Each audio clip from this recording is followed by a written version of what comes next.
I slapped you. So what? That little tap is nothing compared to the price this company will pay for your foolishness. And what are you going to do about it? My mother-in-law, Catherine Ross's voice was sharp and venomous, hissed through clenched teeth. It came an instant after her hand had struck my cheek with a deafening crack. The dry smack of the slap still echoed in the terrifyingly silent boardroom. My cheek burned like fire.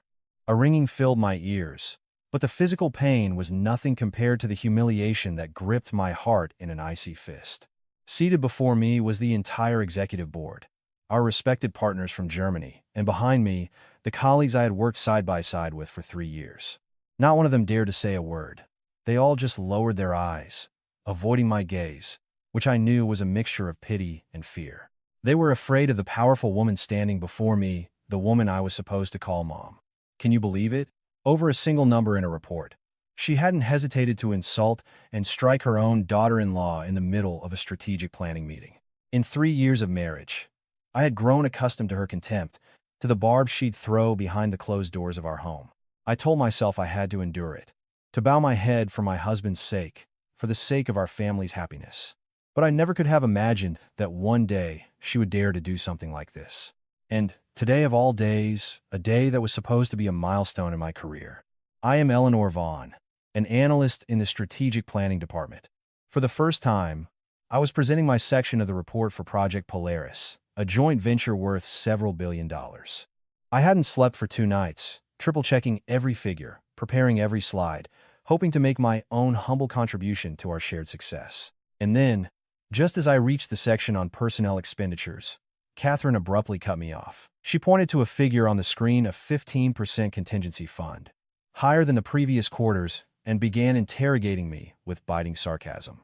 I tried to explain, calmly and professionally, that the figure was entirely justified, based on historical data and risk analysis essential for a project of this complexity. But she didn't want to listen. She just needed a pretext. A pretext to display her power, to humiliate me, to make everyone see that a daughter-in-law like me was worthless in her eyes. The experience of a little peon like you is worth what, exactly?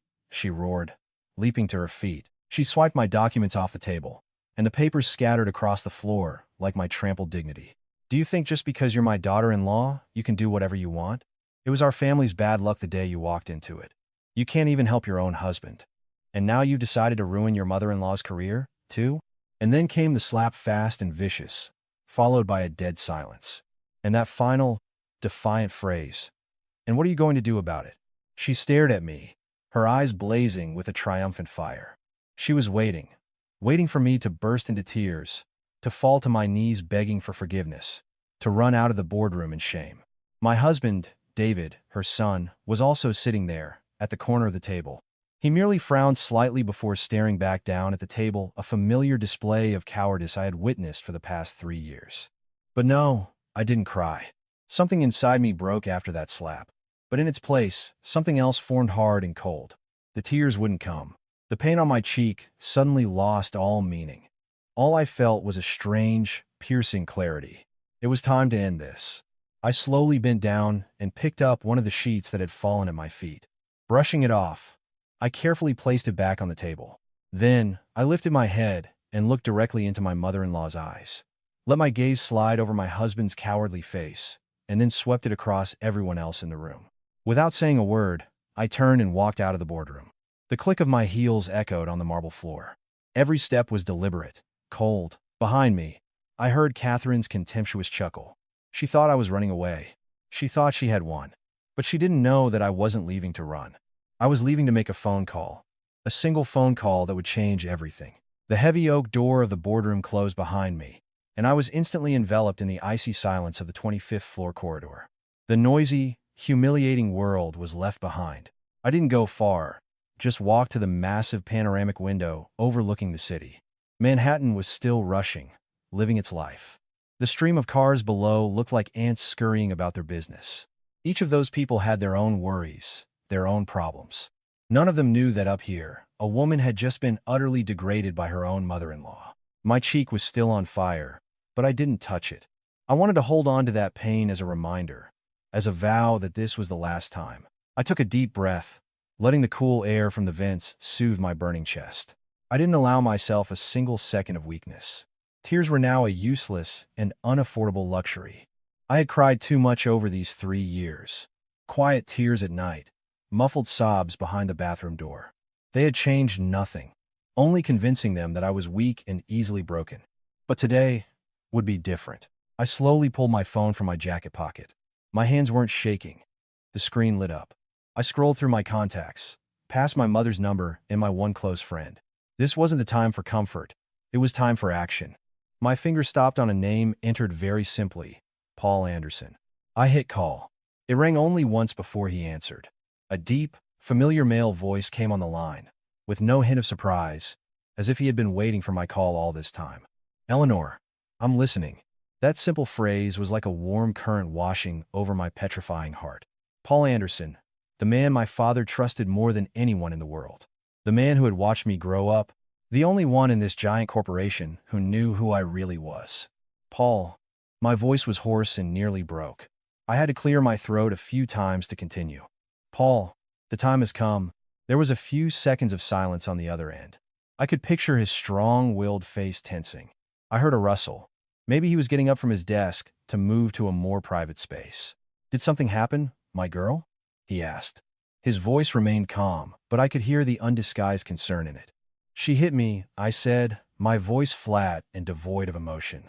In the middle of the meeting, in front of the partners. This time, the silence stretched longer. I heard Paul Anderson take a deep, controlled breath, reining in his fury. I knew he loved me like his own daughter. My father, before he passed away, had asked him to look after me, to protect me. For all these 3 years, I had assured him I was fine, that I could handle it myself. I wanted to go through it on my own, to prove I could find happiness without the help of my position. But I was wrong. My patience had been foolishness. I understand, Paul Anderson finally said. His voice had turned cold and resolute. What do you want me to do? I closed my eyes. The image of my domineering mother-in-law, my spineless husband, the downcast faces of my colleagues had all flashed through my mind in slow motion. It was time to end this movie. Paul, I enunciated every word clearly. Terminate Catherine Ross's employment immediately, with the official reason being unethical conduct causing serious damage to the company's image. The order needs to come from the head office, effective immediately. I want every executive in this branch to receive the notification by email. It will be done. Paul Anderson didn't ask a single follow-up question. It'll be handled in 5 minutes. Anything else? Yes. Have her office and all her computers sealed. I need to review all the projects she's overseen for the past year. I suspect fraud related to the marketing budget. I'll dispatch the internal audit team at once. That's all for now. Thank you, Uncle Paul. I was about to hang up when I heard approaching footsteps. I turned. It was my mother-in-law. She had come out of the boardroom, apparently to see what I was doing. She crossed her arms, stopping a few feet away from me. Her lips twisted into a contemptuous sneer. What? Crying your eyes out? Calling someone to complain? She said caustically. Your parents back in whatever small town you crawled out of? Or maybe some ex-boyfriend to cry on his shoulder? I'm telling you, there's no need for all this drama. I know your type. Quiet on the outside, but a nest of vipers on the inside. I didn't answer, just silently ended the call and turned to face her. There was no more fear or submission in my eyes. I just looked at her, straight on, coldly. My silence enraged her even more. What are you staring at? You think staying quiet will fix everything? Or are you calling some backwoods uncle of yours to try and scare me? Let's see what your hillbilly uncle can do to me, the senior vice president of marketing of this corporation. She burst out laughing. The shrill sound echoed down the empty corridor. She was reveling in her power, in her certainty that no one could touch her. She still saw me as a tiny bug she could crush at any moment. I remained silent, just glanced at my watch. 2 minutes had passed. She stopped laughing, a flicker of discomfort crossing her face at my composure. Are you mute? Fine. I don't have time for you. Get back in the boardroom, apologize to the partners, and you'll write a formal explanation at home. Otherwise, don't bother coming to work tomorrow. With that, she turned to go back into the boardroom, like a queen granting pardon to a misbehaving servant. She still had no idea that in just a few short minutes, her crown would come crashing down and shatter into a million pieces. And the one who would knock it off her head was none other than the daughter-in-law she had just humiliated. The watch on my wrist showed exactly 5 minutes. The game had begun, and I was curious to see how long that smile would last on her face.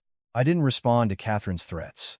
I just stood there, silently watching her arrogant back disappear behind the boardroom door. The door closed again, returning me to the corridor's silence. But this time, the quiet didn't frighten me.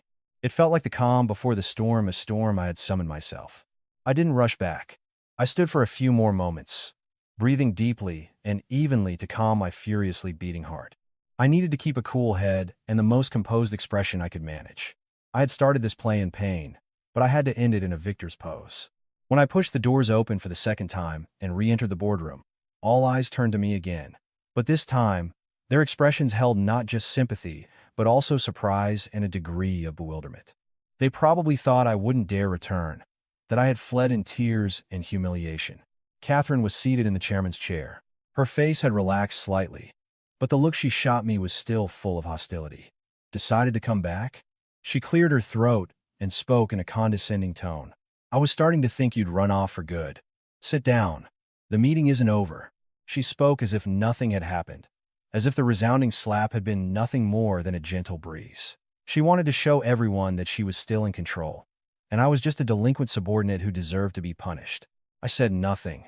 I walked silently to my seat, at the end of the table, the modest place for a rank-and-file employee. My husband, David, shot me a quick glance, and then immediately looked away. His eyes betrayed embarrassment and a faint reproach, as if I were the one at fault for angering his mother. I almost laughed. I sat down, straightened my back, and carefully placed my hands on the table.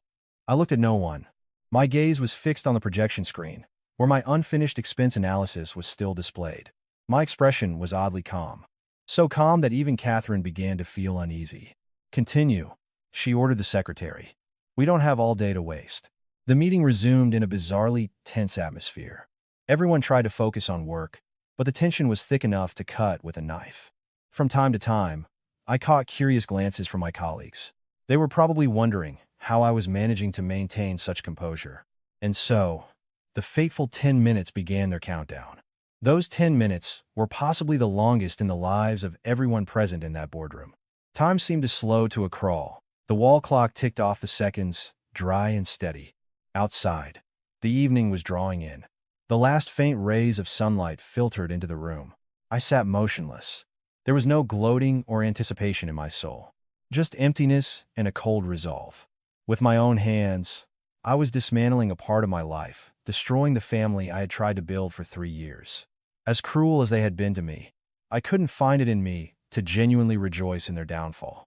Suddenly, almost simultaneously, a series of soft chimes sounded. There were the new email notifications on the laptops and tablets open in front of the executives. Everyone reflexively glanced at their screens, and a hush fell over the room. This time, the silence was more terrifying than when I had been struck. I saw the face of my department head, a normally calm middle-aged man, suddenly turn as white as a sheet. He looked up at Catherine, then at me. His expression was a mixture of shock and disbelief. Other department heads reacted similarly. They exchanged glances, then looked at Catherine with a very strange expression. What is it? Catherine frowned, sensing the sudden shift in the atmosphere. What are you all doing during a meeting? She irritably opened her own MacBook. When she read the subject line of the email, her face froze. Urgent notification. Termination of employment for SVP, Marketing.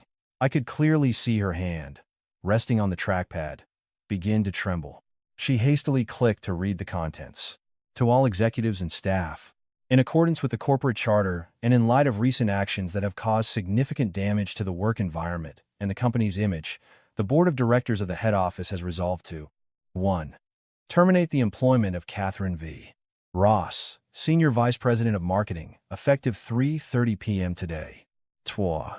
Miss Ross is required to hand over all company property and transition all work-related matters to human resources before her departure from the premises. 3. This decision is effective immediately upon its issuance.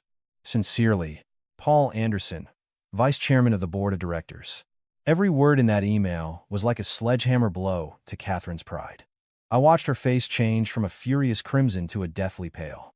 Her lips moved. She wanted to say something, but no sound came out. The MacBook nearly slipped from her hands. She snapped her head up. Her eyes were wild. She was looking at me, a look of utter confusion, rage, and disbelief. She couldn't understand why. Why such a sudden decision to fire her, and who had done it? And then, she must have remembered. Remembered my phone call in the hallway, my frighteningly calm demeanor upon returning. She started putting the pieces together. She pointed a trembling finger at me.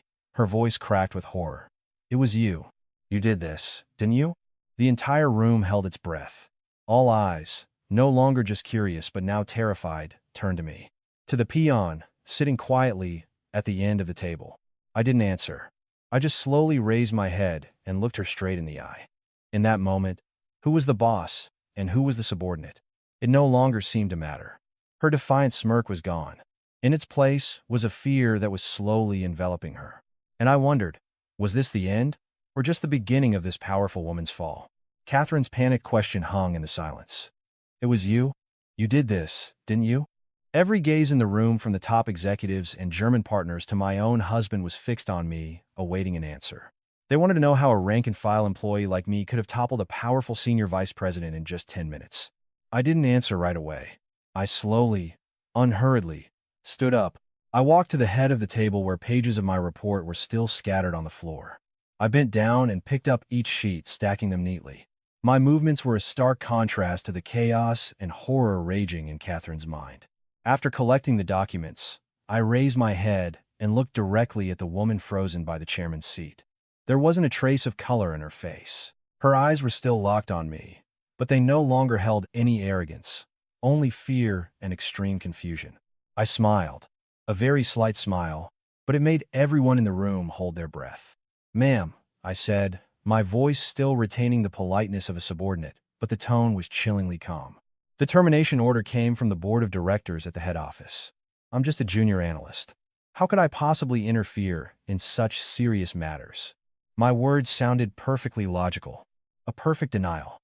But everyone understood that this denial was more convincing than any confession. I didn't need to say I did it. My composure, my gaze, and the terrifyingly perfect timing said it all. Catherine staggered. She grabbed the back of a chair to keep from falling. She started muttering to herself like a madwoman. "Impossible. It's impossible. Who? Who did this?" "Anderson." It was him. She named Paul Anderson, the vice chairman of the corporation. In her panic, she must have recalled the one person with enough authority for such a move. But she still couldn't fathom why such a high-ranking executive would act on behalf of a junior employee like me. It was a connection she couldn't imagine even in her wildest fantasies. At that very moment, as the chaos peaked, the boardroom door opened again. This time, it wasn't me or my mother-in-law, but two corporate security officers in company uniforms.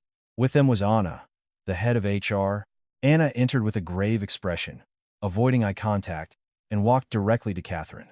She gave a polite nod, but her voice was devoid of any emotion. "Catherine, in accordance with the directive from head office, I must ask you to surrender all company property, including your laptop, phone, access card, and office keys. After that, please collect your personal belongings and leave the premises immediately. The security officers will assist you." The drama was nearing its finale.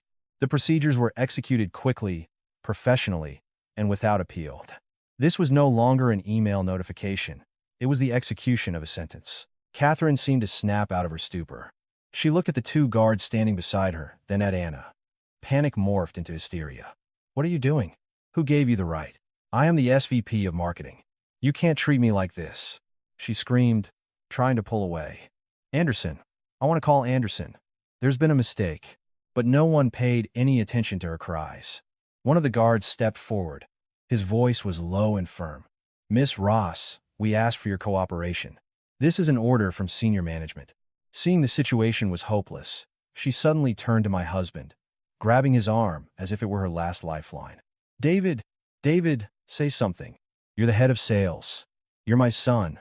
Are you going to let them treat your mother this way?" David, who had been sitting like a statue since the email arrived, flinched. He looked at his mother in her pathetic state, then glanced at me. Fear, confusion, and even a degree of resentment mingled in his eyes. Mom, I don't know," he stammered. His spinelessness at that moment shattered Catherine's last hope. She let go of his arm, her gaze filled with disappointment and bitterness. All her life, she had relied on this son, invested everything to advance his career.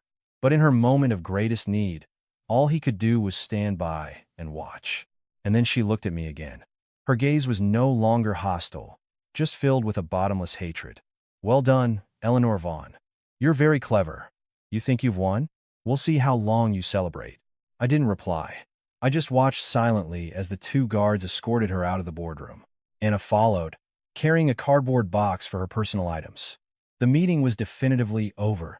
The German partners politely excused themselves and also hurried to leave, likely not wanting to be further entangled in this mess. Only I, my husband, and a few colleagues remained in the boardroom. No one said a word. The atmosphere was suffocating. I picked up my documents and turned to leave. "Eleanor," David called out. I stopped, but didn't turn around. "What? What does all this mean? What did you do?" he asked, his voice still trembling. I paused for a moment, then slowly turned and looked directly into the eyes of the man I called my husband. "Go home. We'll talk tonight." With that, without waiting for a reply, I walked out. As I passed through the main office area, the usual clatter of keyboards fell silent. Everyone looked up, their faces a mixture of curiosity, amazement, and even a degree of fear and respect. They no longer saw me as an ordinary employee. I entered the elevator and pressed the button for the underground parking garage. As the doors closed, the mirrored surface reflected the face of a woman with a cold expression and an indifferent gaze. But only I knew that behind that mask, my heart was bleeding. I had won, but it was a joyless victory, and I knew the real battle, the one in my own home, was just beginning. I didn't go straight home. I drove aimlessly through the bustling streets of Manhattan, hoping the flow of people and the blare of horns would drown out the emptiness inside me. The sun was setting, and the city was lighting up, sparkling and bright. But in my world, there was only gray. I had overthrown my mother-in-law, made her pay for the humiliation she had inflicted on me. I should have felt satisfaction, a sense of vindication, but all I felt was a deadly exhaustion, both physical and mental. I had single-handedly destroyed the false world of my family. Even if that world was built on my tolerance, it had existed. Now, a hurricane I couldn't escape awaited me. Finally, I pulled up to the luxury apartment building on the Upper East Side that David and I had called home for the past 3 years. I had bought this apartment with my own savings before the wedding. David had contributed a small amount for furniture, but since our marriage, I had never held it over him. I always believed a husband and wife were one. What was mine was his. Thinking about it now made me want to laugh. I opened the door and went inside. The apartment was quiet and cold. David wasn't there yet. I switched on the lights. The warm yellow glow filled the room, but couldn't dispel the chill in my soul. I didn't cook or clean. I just sat on the living room sofa and waited in silence. I knew he would come, and I knew this would be a sleepless night. Around 8 p.m., the door opened. David walked in, followed by his mother, Catherine. Both of their faces were twisted with fury. Catherine was no longer in her sharp business suit, but in a crumpled house dress. Her elegant updo had fallen, her hair a mess. Her face held no more arrogance, only rage and madness.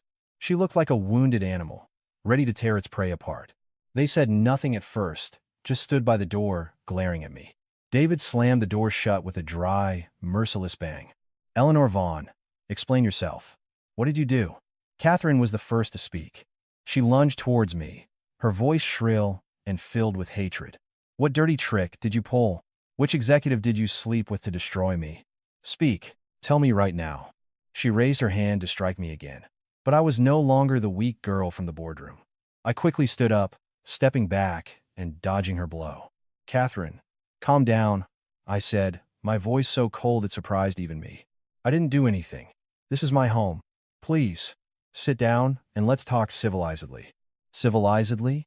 You dare say that word to me?" she shrieked. "You've destroyed my career, my reputation, and now you want civility? I ought to kill you, you bitch." She lunged at me again, but David managed to hold her back. "Mom, stop it," he yelled. "Let go of me. You're just as useless. Your wife has you wrapped around her finger, destroyed your mother, and you're defending her." Catherine struggled, cursing her own son. After a brief struggle, he managed to get her into an armchair. He turned to me.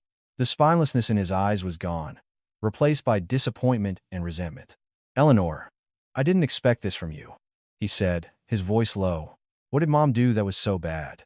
She was just worried about the company, a little too strict with her subordinates. Even if she was a bit harsh with you, you had no right to use such low-handed tactics to destroy her. You've made me look like an ungrateful son, do you understand? I looked at the man before me, the man I had once loved and trusted. He hadn't even asked what I had endured. He didn't care about my pain. All he cared about was that his mother had lost her position, and he had become an ungrateful son. In his eyes, I was the one to blame. I laughed, a bitter, caustic laugh. Low-handed tactics? You're saying I used low-handed tactics? I looked him straight in the eye. And what about your mother humiliating me, slapping me in front of all those people? What was that? A noble act? And you, my husband, sat there and silently watched as your wife was degraded. Was that the act of a man? David fell silent.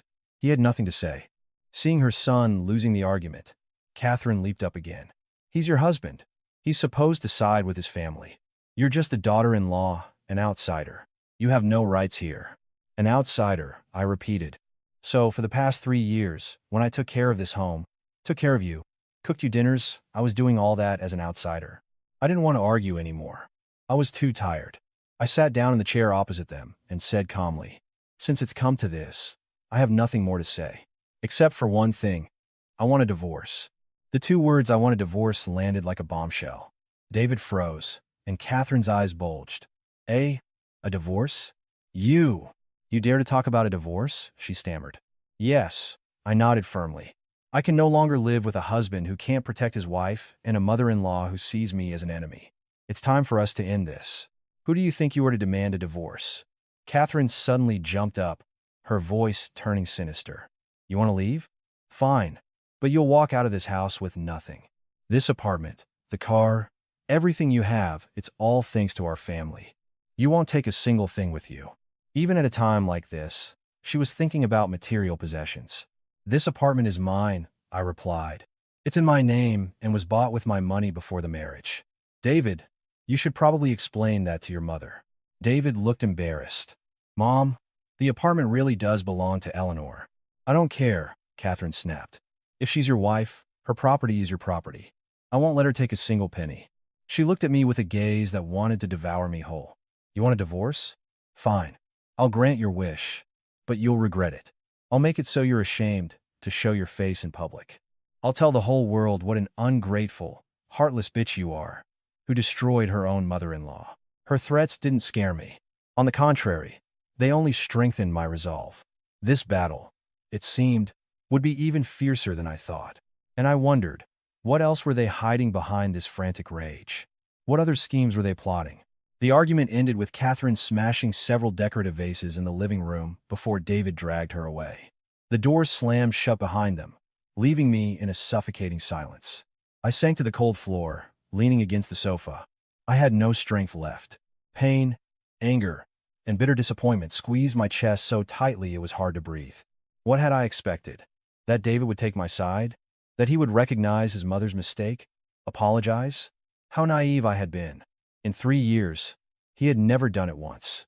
His spinelessness was ingrained in his very being. He would forever be just a shadow of his mother, an obedient boy who would never dare to defy her, even if it meant trampling on his own wife. I closed my eyes, and memories washed over me, taking me back 4 years. To the day, my life took a completely different turn. Back then, I wasn't Ellie Vaughn, a junior analyst in the planning department. I was Eleanor Sterling, the only daughter of Michael Sterling, the chairman of the board of Sterling Holdings. I had grown up in luxury, surrounded by my father's love and care. My mother had died when I was young, and my father raised me alone. He gave me the best of everything, but taught me one lesson I would never forget.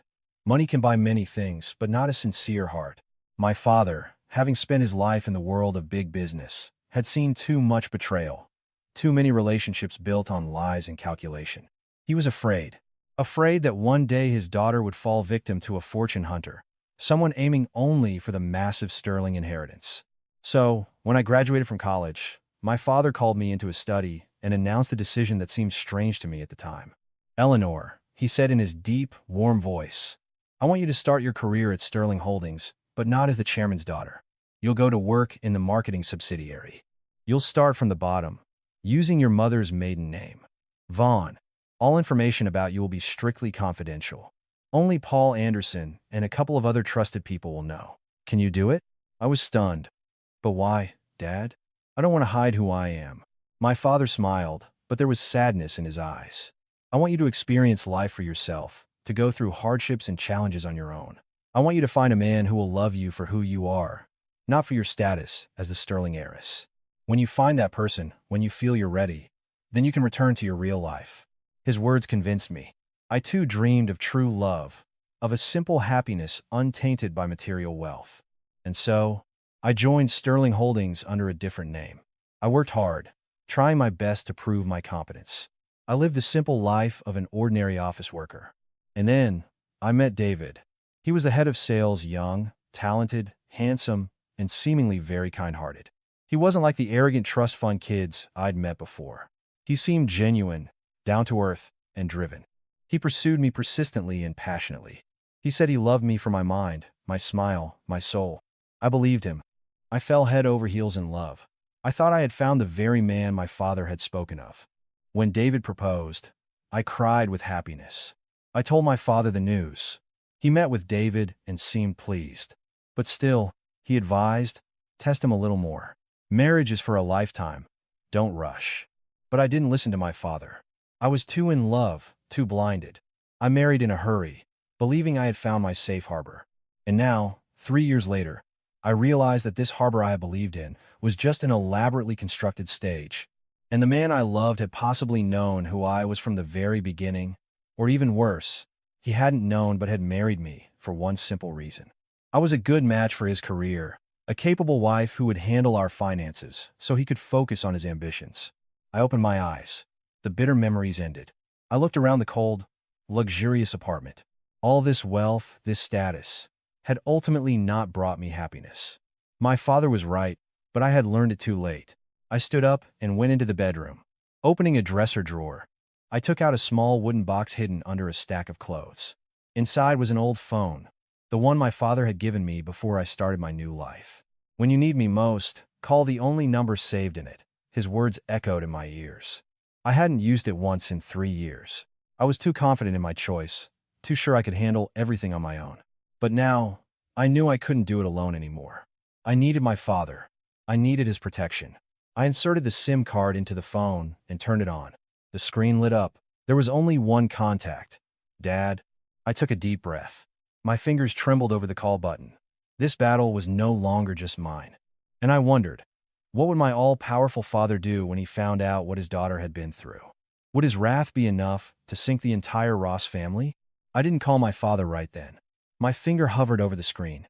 The pride of a daughter who always wanted to appear strong in her father's eyes stopped me. Or maybe, deep down, there was still a faint hope, an illusion, that David would come to his senses, that things could still be fixed. I put the special phone away, telling myself I would give him, this marriage, one last chance. But I didn't know that while I was wrestling with my illusions, my husband and mother-in-law were already weaving a new web, a plot even more cruel and dirty.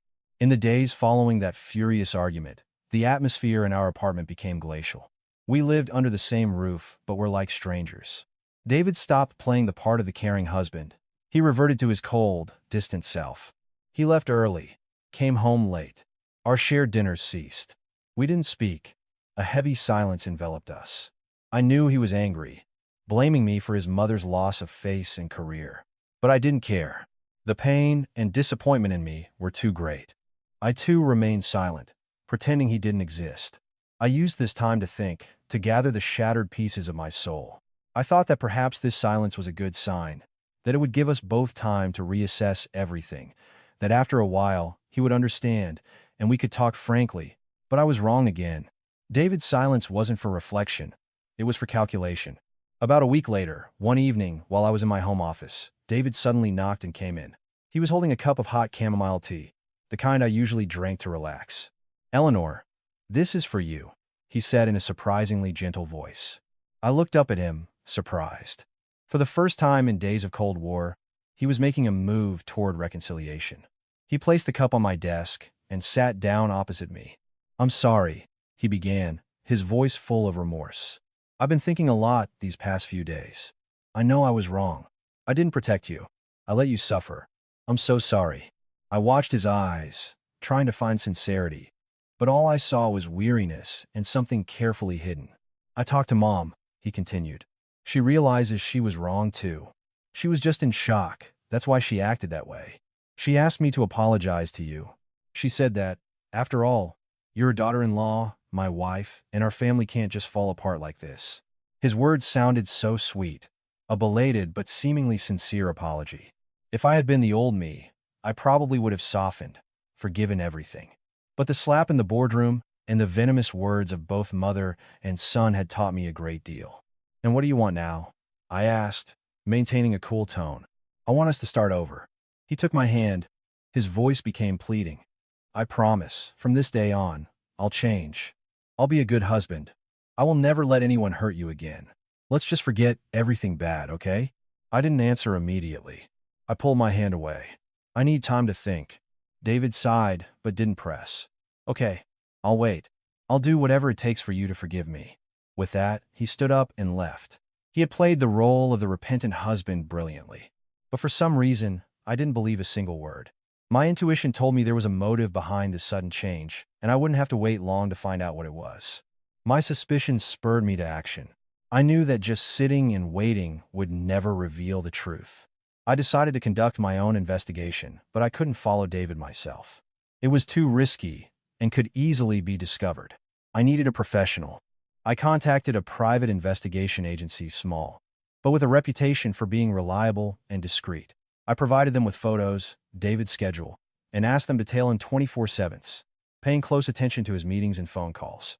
Just 3 days later, I received the first report, and what I read sent a new wave of shock through me. David hadn't changed. He was secretly meeting his mother in secluded coffee shops. But more importantly, it wasn't just the two of them at these meetings. There was a third person, a man I recognized from a photo, the young lawyer who had represented David at the preliminary hearing. They looked like they were discussing not family matters, but some kind of plan. They spread papers on the table, pointed at things, whispered. Their faces were very serious. But the detail that sent a chill down my spine was at the end of the report. The previous evening, after leaving the coffee shop, David hadn't come home. He drove to an address in a different neighborhood, and there, he met with none other than Sarah, my former best friend, the financial director I had once trusted most. The report stated clearly, David Ross remained in Sarah's apartment for over 2 hours. When he left, his expression was very tense. Why? Why was David secretly meeting with a lawyer? Why did he go to Sarah's? Were they still in touch? Was she still involved in his family's schemes? Terrifying questions swirled in my head. I felt as if I had been caught in an invisible net, woven by the people I once loved and trusted. They were preparing a new attack, and this time, it might be even more dangerous. I couldn't just sit back. I had to find out what they were planning. The PI's report was like a thunderclap, shattering the last remnants of my illusions. David's apology, his remorseful face, it was all a performance, one even more sophisticated and frightening than before. While I was suffering and giving him a chance, he was behind my back, plotting against me with his mother and a lawyer. And Sarah's appearance in this picture filled me with a deep sense of disgust. After everything that had happened, after her true colors were revealed, why was David still meeting with her? What more could they be planning? I couldn't just sit and wait for my doom. I had to act before they struck. But what could I do? I couldn't confront David directly. He would deny everything. I couldn't go to Sarah. She would never tell me the truth. I felt like a cornered animal, seeing danger approach but finding no way out. That night, I didn't sleep again. I sat in my dark home office, staring at my computer screen, trying to piece everything together. Why a lawyer? If they simply wanted to reconcile with me, they wouldn't need one. A lawyer gets involved when there's a dispute. A dispute about what? The divorce? The assets? But the preliminary court decision had already been made. What else was there to argue about? And then, an icy thought pierced me. What if their target wasn't the assets? What if they were aiming for something else? Something more important than money? A vague fear began to seep into my consciousness. I no longer felt safe, even in my own home. I checked all the locks, sealed the windows shut. I even wedged a chair under my bedroom door. I know it might sound paranoid, but after everything I had been through, I couldn't trust anyone anymore. In the following days, life in our apartment turned into a psychological war. David continued to play the role of the repentant husband. He cooked my favorite meals, spoke sweet words. But now, every action, every word, put me on high alert. I constantly felt like he was watching me, studying my reactions. Catherine also began to act. She no longer called with insults and threats. Instead, she switched to a different, more sophisticated tactic: emotional assault. She started sending long text messages in the middle of the night, lamenting her remorse, the pain of a mother seeing her son's family fall apart. She wrote that she was wrong, that she had been blinded by her love for her son. She wrote that she missed me, my dinners, my care. Eleanor, I know you're still angry with me, but can you give me a chance? I'm an old woman now. I don't have much time left. My only dream before I die is to see your family happy. I'm begging you. These words, if read by an outsider, were truly touching. But I knew that behind these crocodile tears was a carefully crafted plan. They were trying to soften me up, to lower my guard. They wanted me to believe they had really changed, and then they would deliver the final blow at the most unexpected moment. I didn't reply to a single message. I silently saved them all. They would become evidence of their hypocrisy. The pressure mounted not only from David and his mother, but also from relatives. They started calling me. Some tried to persuade, others to reproach. Ellie, dear, David's aunt would call. Don't kick a man when he's down. David has realized his mistake. You should be gracious and forgive him. All couples have fights. Eleanor, don't push it, his cousin said bluntly. They are humbling themselves before you, and you're still playing hard to get. Do you want the whole family to fall apart just to satisfy your pride?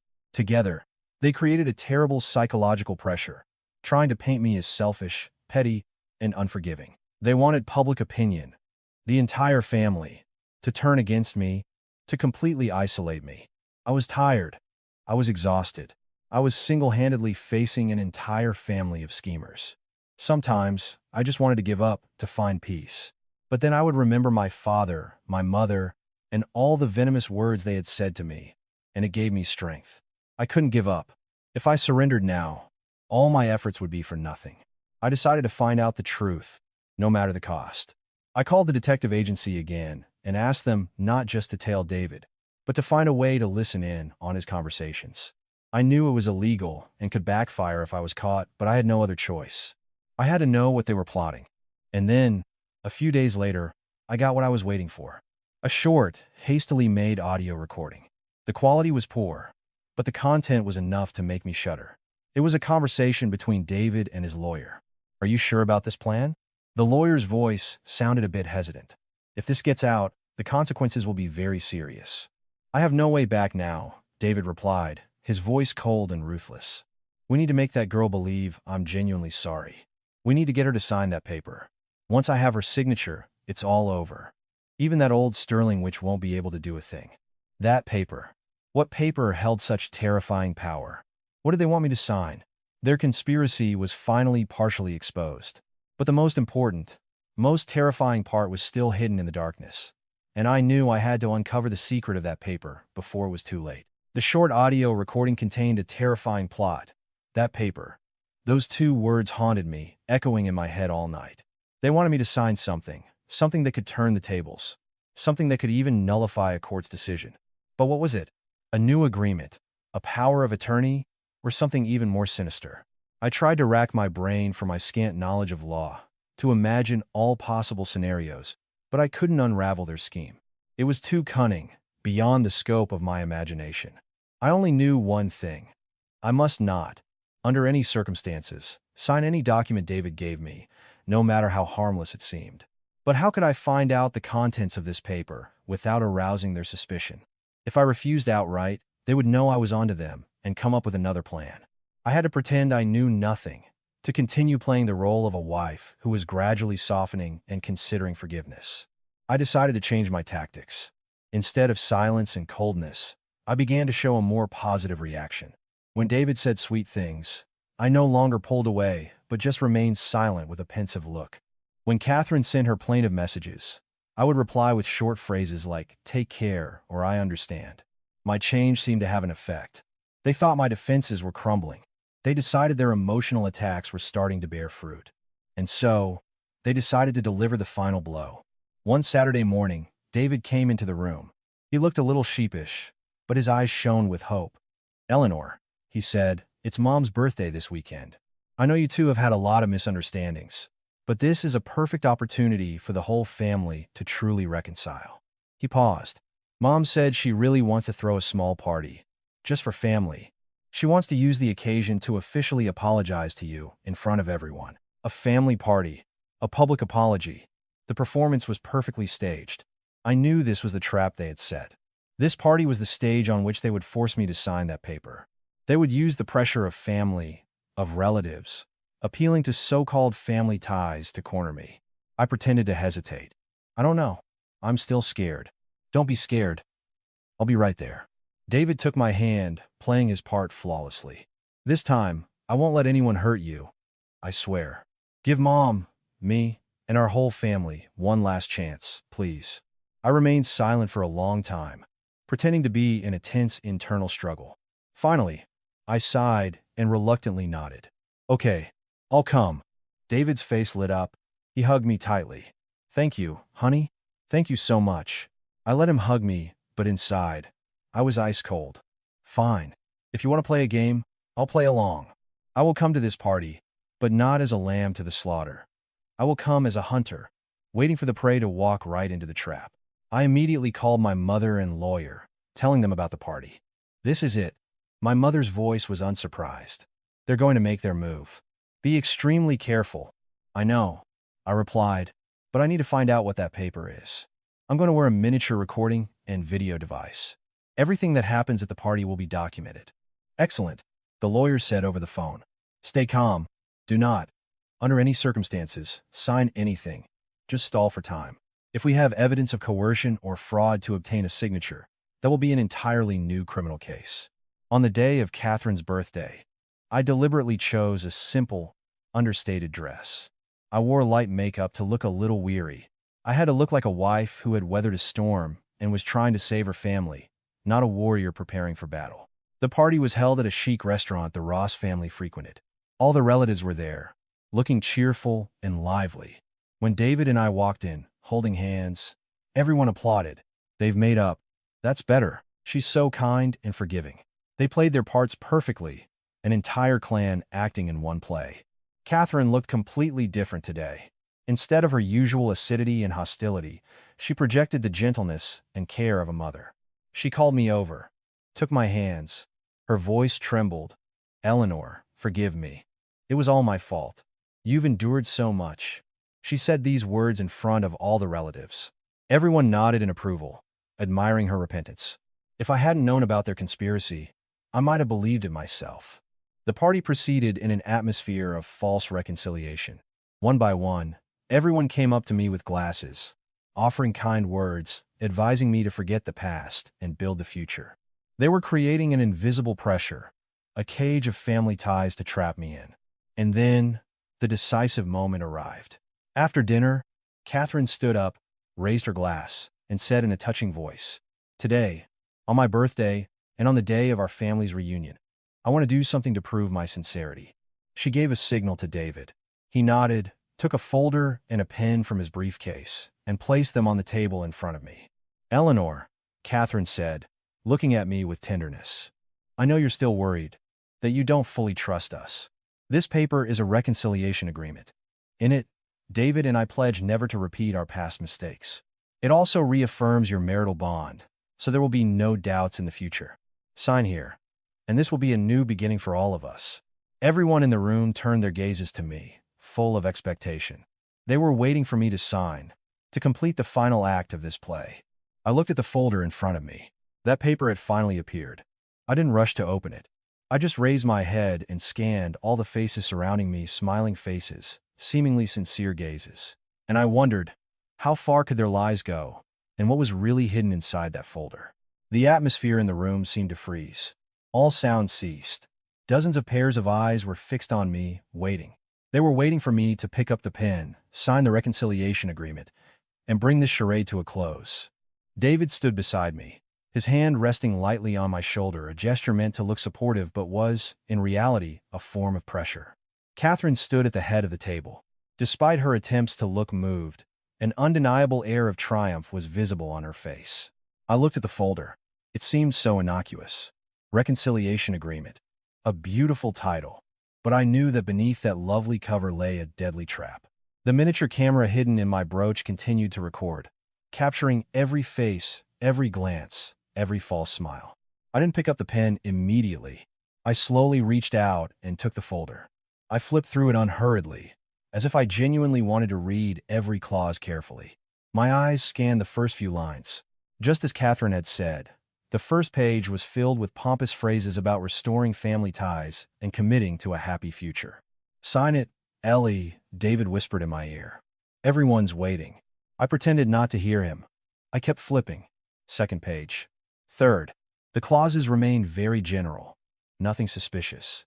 But I knew that a snake's venom is always hidden in the most inconspicuous place. I reached the last page, the signature page, and my heart skipped a beat. Attached to the final page wasn't just another sheet of the agreement, but a separate, neatly folded piece of paper. It was inserted so cleverly that someone signing in a hurry might not even notice they were signing it as well. My intuition screamed, "This is it. This is that paper." I didn't touch it right away. I just looked up, smiled innocently at David and Catherine, and said, "This agreement seems a bit superficial. Don't you think? It's all just vague promises. I think, to show true sincerity, we should add a few more specific points." David and Catherine froze. This turn of events was not part of their plan. "More specific? How so, dear?" Catherine asked with a strained smile. "Well, for example," I said, maintaining a meek demeanor, "to prove that you and David are truly sorry, I think David should write a pledge to transfer 50% of the shares in his private company to me. After all, he always said his assets are my assets, right?" David's face changed instantly. That private company was his front for money laundering and shady deals. Seeing David fall silent, I turned to Catherine. "And you, Mom, to show your sincere love for me, I think you should sign over that villa in the Hamptons that you rent out. That house was acquired while I was already your daughter-in-law, so I contributed to it as well." Whispers erupted around the room. The relatives could no longer maintain their happy facades. They were starting to realize something was wrong. "What? What are you talking about?" Catherine stammered, anger beginning to show on her face. "Are you giving us conditions?" "Not at all," I blinked. "I'm just suggesting ways to make our agreement more sincere and convincing. Surely material possessions aren't more important than family happiness." I used their own hypocritical arguments against them. I had put them in an impossible position. If they agreed, they would lose a huge fortune. If they refused, their whole reconciliation charade would collapse in front of everyone. "You bitch!" Catherine could no longer contain herself. She shrieked, pointing a finger at me. "I knew it! You're just a poisonous snake, pretending to forgive just so you can bleed our family dry." "Mom!" David tried to stop her, but it was too late. The mask had been torn off. "Excellent!" I stood up abruptly. My voice was no longer innocent. It was sharp as steel. "If that's the case, then I don't need to play this comedy anymore either. You want me to sign this agreement? Fine. But first, let's all have a look at the little paper you so carefully prepared for me."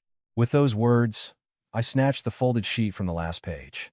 David and Catherine lunged to grab it, but I was faster. I unfolded it for everyone to see. It wasn't an agreement. It was a voluntary waiver of claims and withdrawal of appeal. It was drafted with perfect clarity. In the statement, I, Eleanor Vaughn, would voluntarily admit that my accusations in court were caused by a misunderstanding and emotional distress. I would voluntarily withdraw all claims to marital assets and waive my right to appeal. If I had signed it, I would have lost everything, not just the property, but my honor. I would have become a slanderer, a mentally unstable wife in the eyes of the law and society. This was the fatal blow they had prepared for me. What a cruel plot. My God, how is this possible? They're wolves in sheep's clothing. A wave of murmurs swept through the room. The relatives were looking at David's family with completely different eyes. You. Catherine just trembled, unable to utter a word. At that moment, as the chaos reached its peak, the doors to the room swung open. A middle-aged man in a sharp black suit entered, flanked by two tall bodyguards. His strong-willed face, sharp gaze, and commanding presence silenced the entire room. Everyone stared at him in confusion. Only I felt my eyes begin to sting when I saw him. The man walked straight to me, not even glancing at the others. He stopped in front of me and gently placed a hand on my shoulder. "Eleanor, are you all right?" His deep, authoritative voice resonated. David and Catherine stared blankly, their gazes shifting between the stranger and me. Who are you? David stammered. The man didn't answer him. He turned to face everyone present. His gaze swept over each face, lingering a moment longer on David and Catherine, a cold look that made them involuntarily shrink back. Then he spoke. His voice wasn't loud, but it carried the weight of 1,000 hammers, echoing through the hall. My name is Michael Sterling. I am the chairman of the board of Sterling Holdings, and I am the father of my daughter, Eleanor Sterling. My father's words struck the room like a bolt of lightning. My name is Michael Sterling. I am the chairman of the board of Sterling Holdings, and I am the father of my daughter, Eleanor Sterling. The hall, already plunged into chaos, fell into a complete, deafening silence. Everyone stood frozen, eyes and mouths wide open, their gazes darting from my father to me to the daughter-in-law they had always considered a small-town girl beneath them. Eleanor Sterling, daughter of Chairman Michael Sterling. The two names, spoken together, created an information explosion so powerful that no one could process it. But the most shocked of all were David and his mother. I could clearly see the color drain from David's face, turning from confused to a deathly, corpse-like white. His knees buckled, and he only stayed upright by grabbing onto a chair. He stared back and forth between me and my father, his lips moving but making no sound. I saw a bottomless terror in his eyes, as if he were seeing a ghost. He finally understood everything. Understood why I had been able to topple his mother so easily. Understood my frightening composure. Everything clicked into place. Catherine stumbled backward, bumping into a table and sending glasses crashing to the floor. No, it can't be, she muttered, shaking her head like a madwoman. You're lying. You're an imposter. Sterling's daughter? How? How could it be? A little nobody like you. She couldn't accept the truth. The truth that the daughter-in-law she had humiliated and trampled for 3 years came from such a powerful lineage. The truth that she had, with her own hands, pushed away a golden goose, a ticket into the world of the true elite. Hatred, regret, and boundless fear twisted her face into an unrecognizable mask. My father ignored her cries. He turned to me, his stern gaze softening. He gently brushed a strand of hair from my face. You've suffered enough, sweetheart. Leave the rest to me. With that, he turned back to David and his mother. The commanding aura of a corporate titan made them involuntarily lower their heads. Mrs. Ross, my father's voice was no longer angry, but cold enough to make one shiver. I entrusted my daughter to you, hoping she would find a family. I allowed her to give up her status, to live a normal life, just so she could find genuine love. And how did you treat her? He didn't need to raise his voice. Every word struck their conscience like a hammer. You humiliated her. You trampled her dignity. You saw her as nothing but a tool, an ATM. And in the end, you resorted to this despicable trick to corner her. My father picked up the waiver from the table and held it up for all to see. This is your sincerity. This is your remorse. David was trembling. He stammered, Mr. Sterling, it was all Mom's idea. In a critical moment, he didn't hesitate to throw his own mother under the bus. What utter baseness. Shut up, Catherine shrieked, and swung, slapping David across the face. Ungrateful son, useless piece of trash. The sight of mother and son, turning on each other in front of everyone, was both ridiculous and pathetic. My father didn't let their spectacle continue. He signaled to one of the bodyguards. The man stepped forward, placed a tablet on the table, and played a video. The face of Sarah, my former friend, appeared on the screen. She was in a room that looked like an interrogation room, her face pale, her eyes filled with fear. Sarah Peterson, her trembling voice filled the hall. Admit that I conspired with David Ross and Catherine Ross to defraud Eleanor Sterling. I provided confidential company information and assisted them in developing a plan to seize Miss Sterling's assets. The video was a full confession. Sarah revealed everything. How she and David had known each other long before I came along. How they had staged a chance meeting so he could gain my trust. The plot to take my assets, and the use of the waiver to nullify the court's decision. It turned out that after the preliminary hearing, my father and Paul Anderson had found Sarah. Faced with irrefutable evidence and the prospect of criminal charges for conspiracy to commit fraud, she had no choice but to tell the whole truth in hopes of leniency. The video ended, but the silence in the hall lingered. Everything was crystal clear. This wasn't just a family dispute. It was organized, premeditated fraud, calculated and ruthless. My father looked at David and Catherine, who were now slumped in their chairs, with no strength left to fight. All evidence has been turned over to the district attorney's office. My father's voice sounded like a final verdict. You are facing not just a divorce, but a criminal investigation. Prepare to pay for everything you've done. He then turned to David's relatives, who were also trembling with fear. And you, he said, those of you who indulged these lies, who stood silent in the face of injustice, you will not be left out of this either. His words hung over them like the sword of Damocles. The show was over, not with a false reconciliation, but with the triumph of justice. I looked at my father, my heart filled with boundless pride and gratitude. But amidst these ruins, a question suddenly arose in my mind. Was this everything they were hiding? Or was there one more secret, a deeper one, connected to the very beginning of this marriage? The birthday celebration had turned into a trial. The exquisite dishes on the tables remained untouched. David's relatives, who had been cheerfully making toast just a short while ago, were now quietly trying to slip away, eager to escape the suffocating and terrifying atmosphere. They passed by me, not daring to meet my eyes, their faces a mixture of shame and fear. Soon, only I, my father, his two bodyguards, and David's shattered family remained in the room. Catherine was sitting on the cold floor, disheveled, muttering incoherently. There was nothing left of the powerful, sharp-witted SVP of marketing. She was just a broken woman, pathetic and guilty. David collapsed to his knees at my father's feet, clasping his hands in supplication. His face was a mess of tears and snot. "Father, please, I was wrong. I just gave in to my mother's persuasion for a moment. Greed blinded me. I genuinely love Eleanor. Please, give me a chance. I'll fix everything. I'll treat her right. I promise." He was putting on a heart-wrenching performance, trying to grasp at one last hope, but it was too late. My father didn't even glance down at him. He just gave a cold signal to the bodyguards. "Get them out of here. I don't want them tainting my daughter's sight." The bodyguards moved immediately. One lifted Catherine, the other David. They no longer resisted, allowing themselves to be led away like Willis dolls.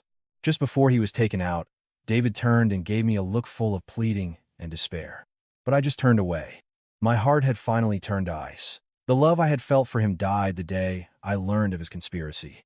When it was just the two of us left in the room, my father turned and hugged me tightly. It was a strong, warm embrace, as if to make up for all the months I had fought the storm alone. "I'm sorry, Ellie," he said, his voice thick with emotion.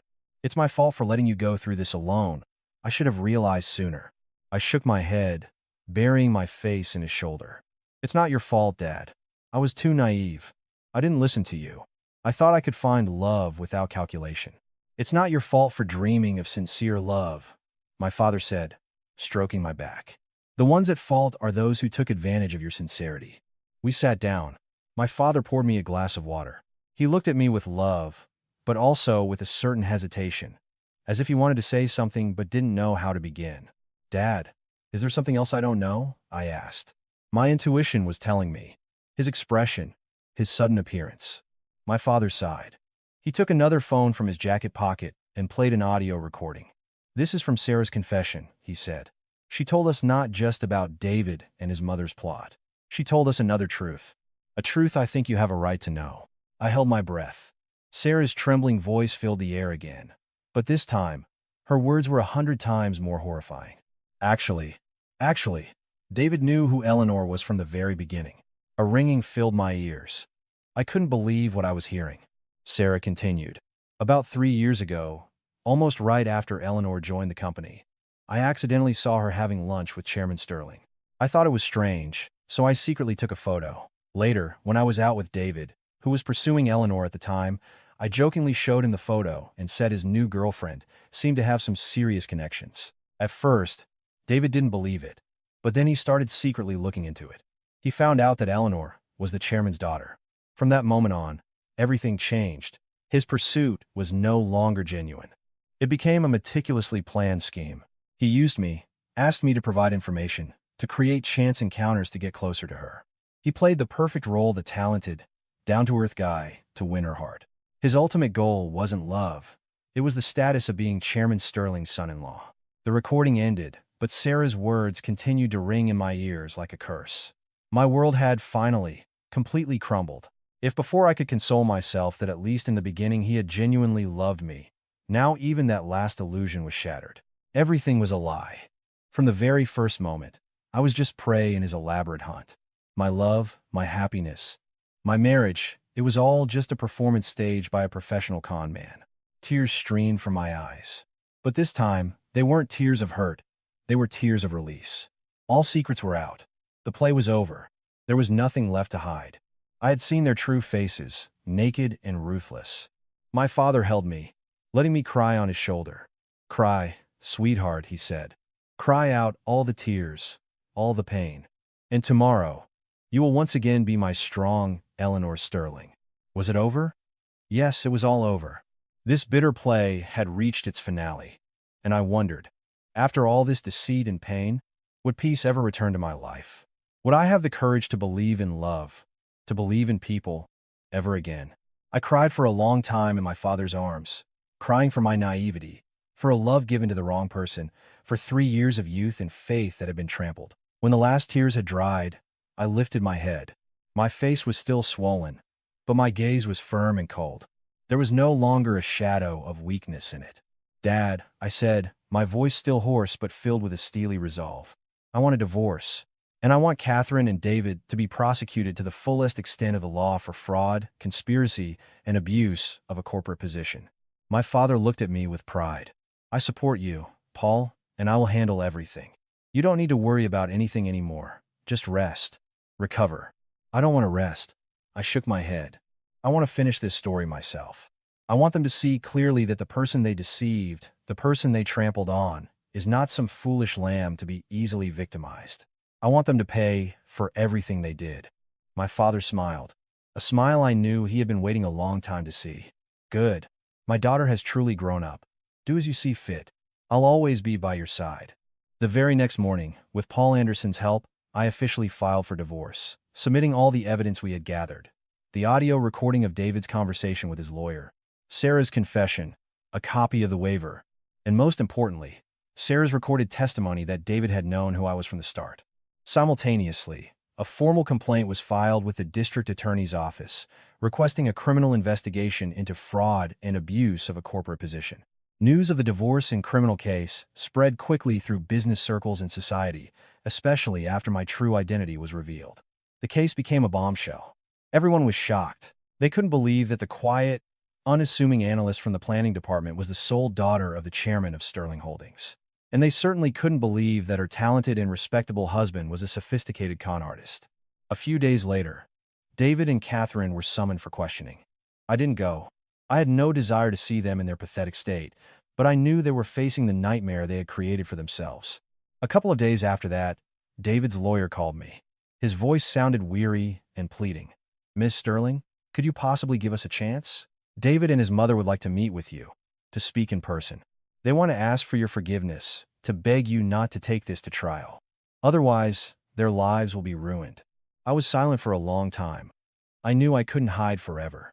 I had to face them one last time. All right, I replied calmly. I'll meet them, but not at my home and not at your office. Arrange a meeting in a public place, a coffee shop, and I want them to be alone. The lawyer agreed immediately. Perhaps they thought I had softened, that I wanted to give them a way out. But they were wrong. I was meeting them not to forgive, but to end it. The meeting took place in a quiet coffee shop downtown. When I walked in, David and Catherine were already waiting in a secluded corner. They looked completely different. There was no trace of Catherine's former arrogance. Her face was gaunt, her eyes sunken, and her hair was noticeably grayer. She wore simple, worn-out clothes. She looked like an aged woman who had lost everything. David had lost a lot of weight and was unshaven. His eyes were red. There was nothing left of the slick, successful head of sales. He was just a broken man, filled with regret and fear. When they saw me, they both shot to their feet. Eleanor. Ellie. David stammered in a trembling voice. I said nothing. I sat down opposite them, my cold gaze sweeping over their haggard faces. What did you want to say? I asked, my voice flat. Catherine was the first to speak. She fell to her knees on the cold floor, clasping her hands in supplication, tears streaming down her cheeks.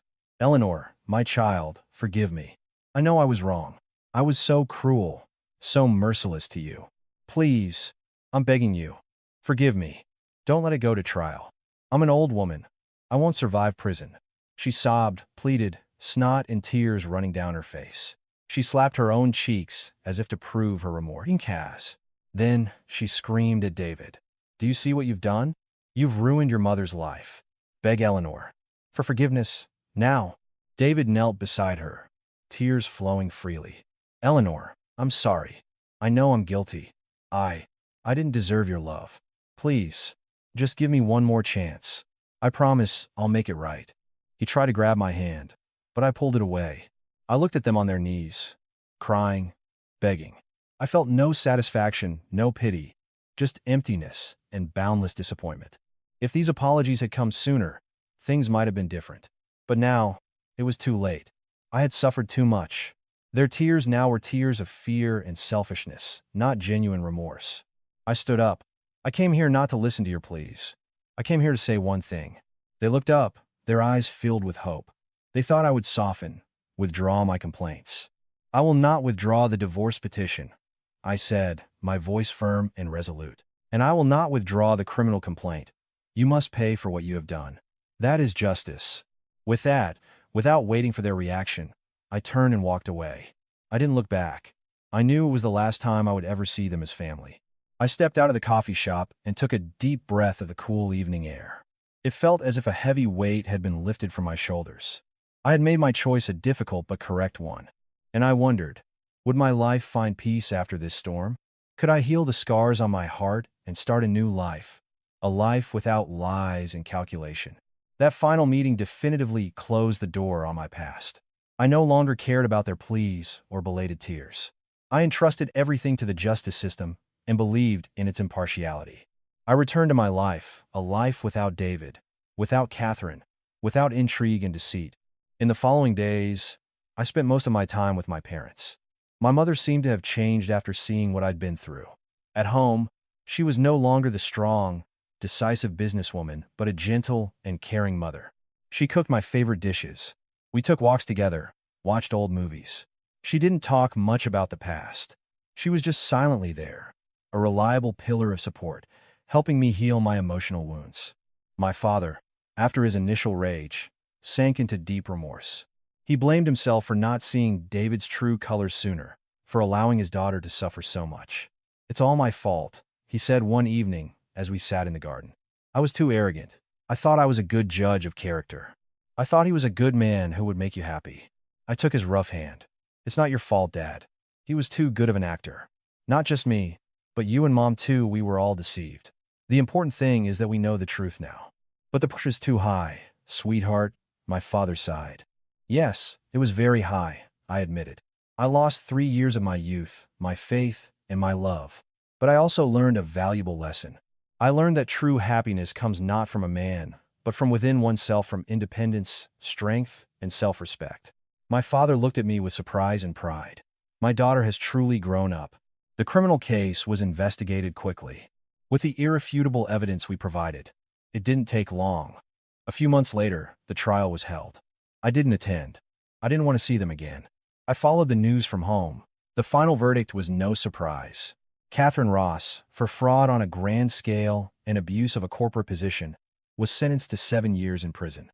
David Ross, as an accomplice, received 5 years. Sarah Peterson, thanks to her cooperation with the investigation, received 3 years of probation.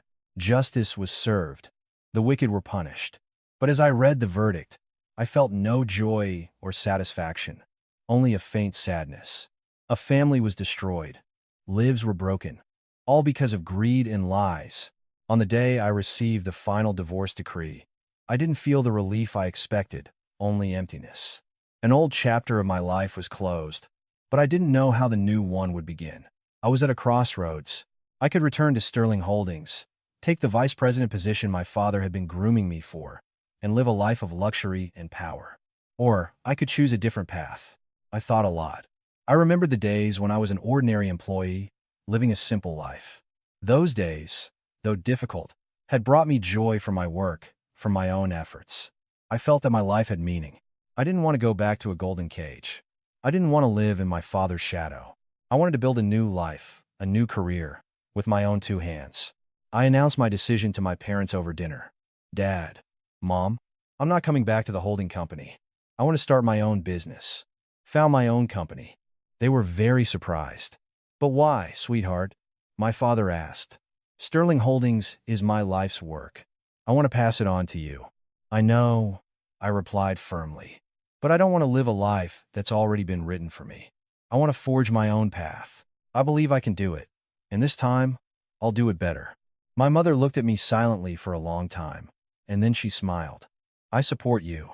My daughter is all grown up. Do what you feel is right. Even if you fail, we'll always be here for you. My father, after a moment of thought, finally nodded. All right. If this is your choice, I respect it. But promise me one thing. Never let anyone hurt you again. I promise. I smiled through my tears. I had made my choice. A choice that might be full of challenges, but it was my path. A path where I would find myself again. Prove that Eleanor Sterling, even without the status of the chairman's daughter, was a strong, independent woman capable of creating her own happiness. And I wondered, on this new path, would I find true love, a real safe harbor, or would the scar on my heart never heal? And so, I began a new journey. I didn't choose a flashy business or a trendy industry. I returned to a long-forgotten passion, creating handcrafted clothing. I wanted to build my own brand, a brand that would sell not just clothes, but stories, values of sustainability, and the beauty of American craftsmanship. I named my brand Stillwater, a nod to the peace I so desperately sought. I didn't use my vast inheritance. I took only a small portion to rent a cozy boutique in a quiet lane in the West Village and decorated it myself. I traveled to craft communities in New England and the Appalachians to find talented artisans who still cherish traditional skills. The work was demanding and difficult, but I found incredible joy in it. Every day, I worked with simple, sincere people, touched soft fabrics, and saw my ideas come to life. There were no more dry figures, intrigues, or calculations. There was only passion and creativity. My parents, though worried at first, saw how happy I was and gave me their full support. My mother even became my first and most loyal customer. She often wore linen dresses with handcrafted embroidery that I designed and boasted about them to her friends. My boutique gradually became known, not through loud advertising, but through word of mouth. People fell in love with Stillwater not just for its exquisite design and quality materials, but for the story behind it, the story of a woman who dared to leave everything behind to follow her heart. A year later, Stillwater had firmly established its place in New York's designer fashion scene. I opened 2 more stores, in Boston and Charleston. I was no longer a billionaire heiress, but I was the happy owner of a business that provided work for hundreds of artisans and brought beauty into the world. I was still single. The scar on my heart would probably never fully heal, but I had learned to live with it. I was no longer afraid of love, but I wasn't actively seeking it either. I believed that when the time was right, happiness would knock on my door. One Saturday evening, a special guest came into my shop.